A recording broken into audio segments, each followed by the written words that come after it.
और खबरों में आगे बढ़ते हैं। बड़ी खबर का रुख करेंगे। बड़ी खबर जम्मू कश्मीर के बारामूला से, जहां पर ग्रेनेड अटैक हुआ है। ये बड़ी खबर आ रही है जम्मू कश्मीर के बारामूला से।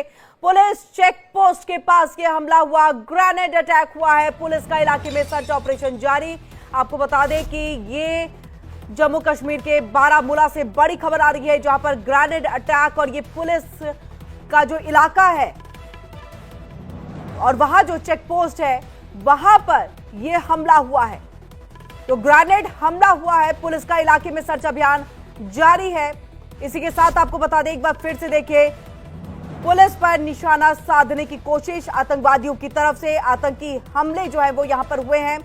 अभी जांच का विषय है कि कहां से यह हमला हुआ, किसने किया, कौन सा संगठन शामिल है, ये पूरी जानकारी अभी आने बाकी है। लेकिन सबके बीच में ये ग्रेनेड अटैक हुआ है। पुलिस चेक पोस्ट के पास ये हमला हुआ है। और ज्यादा जानकारी के लिए सीधे रुख कर लेते हैं अपने संवाददाता रमन सैनी का, जो हमारे साथ लाइव जुड़ चुके हैं।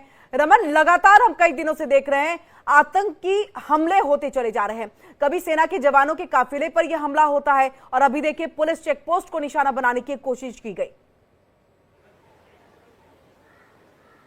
जी हाँ, देखिए लगातार पाकिस्तान की तरफ से जो पाकिस्तान परस्त आतंकी हैं वो एक के बाद एक जम्मू कश्मीर के अलग अलग इलाकों को निशाना बनाते हुए नजर आ रहे हैं। पहले हमने देखा कि लाइन ऑफ कंट्रोल के इलाके में जो पाकिस्तानी आतंकी पाकिस्तानी सेना है वो सीज़फायर का उल्लंघन करती है, वहां से घुसपैठ कराने की कोशिश करती है, आईडी लगाकर भारतीय सेना के जवानों को आहत करती है। और उसके बाद अब जिस तरीके से बारामूला का इलाका है, ये ओल्ड टाउन का इलाका है जहाँ पर एक पुलिस पोस्ट है। रात 9:20 के आसपास में यहाँ एक जोरदार धमाके की आवाज़ सुनाई दी और जैसे ही उस धमाके की आवाज़ की तरफ पुलिसकर्मी पहुंचे तो वहां पर सर्च ऑपरेशन लॉन्च किया गया रात के अंधेरे में ही, क्योंकि पहले ये नहीं मालूम था कि ये ब्लास्ट आखिरकार किस चीज से हुआ था। लेकिन जब वहां पर तलाशी अभियान चलाया गया तो वहां पर ग्रेनेड की पिन जो है वो बरामद हुई और उसके बाद ये मालूम चला कि ये ग्रेनेड अटैक था। जो पुलिस पोस्ट को निशाना बनाते हुए वहां पर ये ग्रेनेड फेंका गया था और ब्लास्ट किया गया था। गनीमत ये रही कि इसमें किसी भी तरीके का कोई नुकसान जो है वो पुलिसकर्मियों को नहीं उठाना पड़ा है। लेकिन निश्चित रूप में जिस तरीके से आतंकी पुलिस चौकियों को निशाना बनाने की कोशिश कर रहे हैं, उससे एक बार फिर कहीं ना कहीं पूरे बारामूला इलाके के अंदर अलर्ट जारी कर दिया गया है। और जो संदिग्ध आतंकी जिन्होंने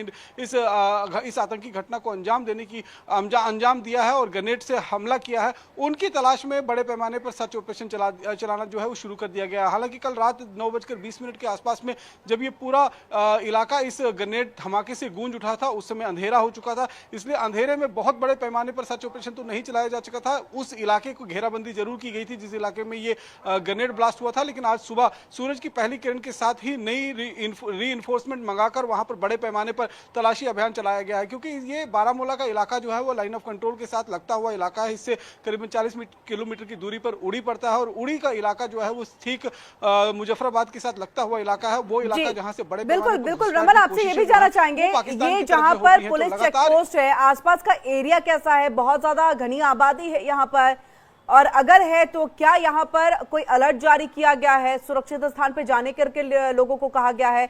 सबसे पहले इलाके के बारे में, उसके बाद अलर्ट के बारे में बताइए।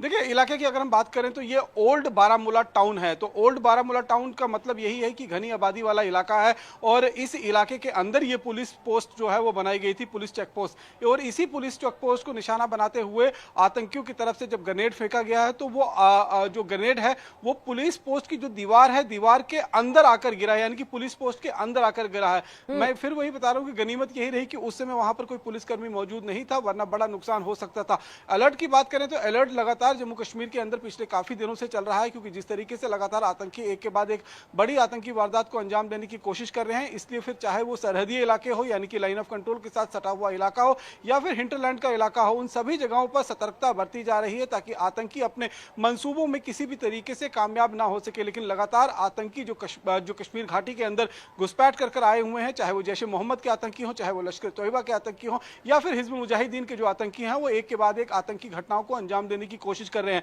हमने देखा साउथ कश्मीर के इलाके में भी आतंकियों की तरफ से जो है वो आतंकी हमलों को कोशिश की गई। सेंट्रल कश्मीर जो श्रीनगर का इलाका है वहां पर भी आतंकी हमले हुए और अब बारामूला जो नॉर्थ कश्मीर का इलाका पड़ता है यहाँ को इस इलाके को भी जो है वो टारगेट किया गया।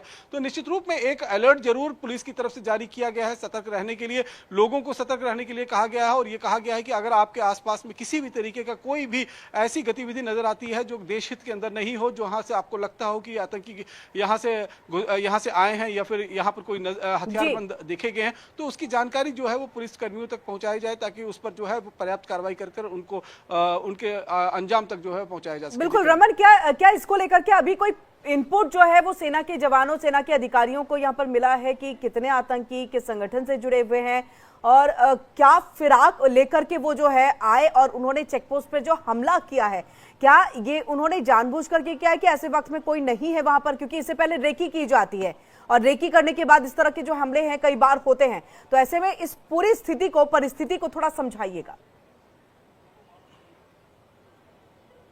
देखिए, अगर निश्चित रूप में देखें तो अलर्ट जो है वो जम्मू कश्मीर के अंदर 365 दिन जो है वो जारी रहता है, क्योंकि इस समय भी जब पहाड़ों के ऊपर हैवी स्नोफॉल हुआ है और आतंकी जो ऊंचे पहाड़ी इलाकों के ऊपर पनाह लिए हुए थे, उनको मजबूरी में पहाड़ियों पर हुई बर्फबारी और सर्दी से बचने के लिए डाउन इलाके में जो है, जो निचले इलाके हैं जहाँ पर बस्तियां बसी हुई हैं, जहाँ पर स्थानीय लोग रहते हैं, वहां पर आकर अपने आप को पनाह जो है वो लेनी पड़ी है। और यही सबसे मुफीद समय था जब सुरक्षाकर्मी उनके खिलाफ जो है वो बड़ी कार्रवाई कर रहे थे। इसीलिए हमने देखा कि पिछले काफी समय से, करीबन 1.5-2 महीने से लगातार जो है मल्टी लेवल जो ऑपरेशन जो हैं वो चलाए जा रहे हैं। मल्टी ऑपरेशन जो है वो पूरे कश्मीर घाटी में न केवल बल्कि जम्मू कश्मीर के अंदर भी चलाए जा रहे हैं।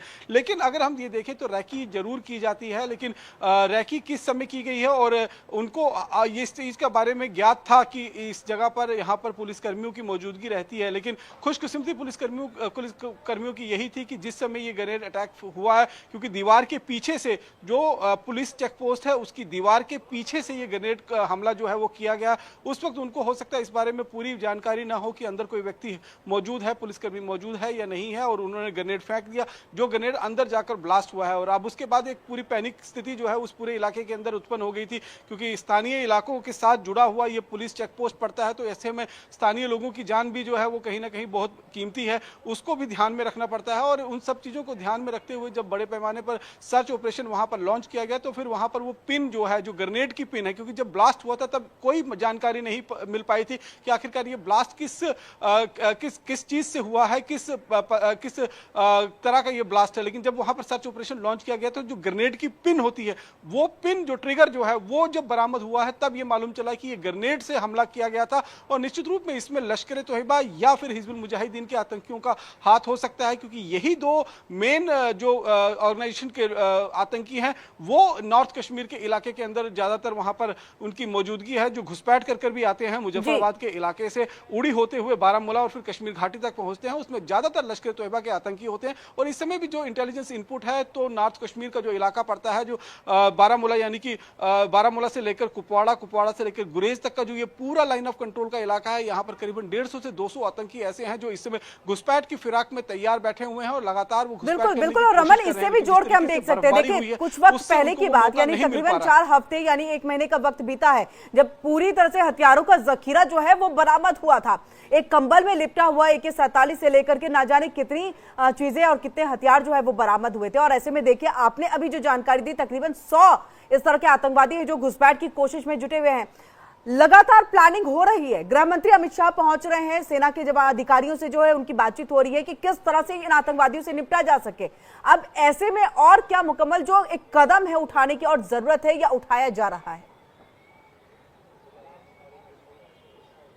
देखिए, सबसे बड़ी अगर कदम की बात करें तो सतर्कता ही सबसे बड़ी, कहते हैं सावधानी ही सबसे बड़ा जो कदम होगा वो यहाँ पर देखने को मिलेगा, क्योंकि लगातार जिस तरीके से इंटेलिजेंस इनपुट गृह मंत्रालय को भी मिले हैं और जम्मू कश्मीर में सुरक्षा एजेंसियों को भी मिले हैं, जिसको देखकर हमने देखा कि फरवरी महीने में ही करीबन 3 से 4 दौर की बैठक जो है वो गृह मंत्रालय के अंदर देश के गृह मंत्री अमित शाह द्वारा जो है अलग अलग सिक्योरिटी एजेंसियों के माध्यम से ली गई। और उसमें ये देखा गया कि आखिरकार किस तरीके का अलर्ट जो है वो जारी किया गया है, क्योंकि जो हमारे पास जानकारी मिल रही है उसके मुताबिक जम्मू कश्मीर के अंदर आतंकी किसी बड़ी आतंकी वारदात को अंजाम देने की कोशिश कर रहे हैं। और खासतौर पर जिस तरीके से 14 फरवरी 2019 को पुलवामा में आतंकी हमला हुआ था, जिसमें 40 सीआरपीएफ के जवान शहीद हुए थे, उस लेवल का कोई बड़ा आतंकी हमला प्लान किया जा रहा है। इसीलिए अमित शाह जो देश के गृह मंत्री हैं, उनकी तरफ से लगातार दिशा निर्देश जारी किए जा रहे हैं और ये कहा जा रहा है कि इस समय जो है वो बहुत सतर्कता बरतने की जरूरत है। अगर थोड़ी सी भी कहीं पर ढीला ढाला रवैया रहा तो फिर इसका नुकसान जो है, इसका खामियाजा जो है वो उठाना पड़ सकता है। दूसरा सबसे बड़ा कंसर्न ये है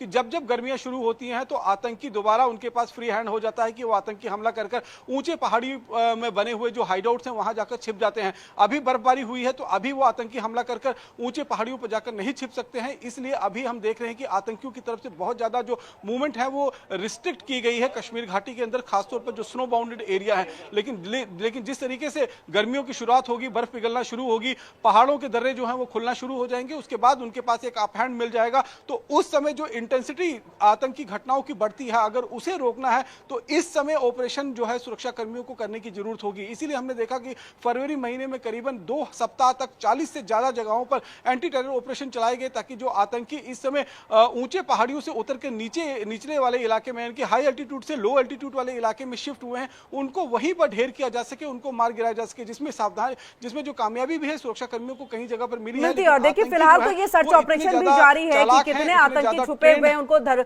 उनकी धरपकड़ की पूरी कोशिश हो रही है, उनको ढेर करने की जो कोशिश है वो सुरक्षा बलों की तरफ से की जा रही है। बहुत बहुत शुक्रिया रमन, तमाम जानकारी हम तक यहां पर पहुंचाने के लिए। देखिए लेकिन एक बार फिर से बारामूला में जिस तरह से ये रिहायशी इलाके में चेक पोस्ट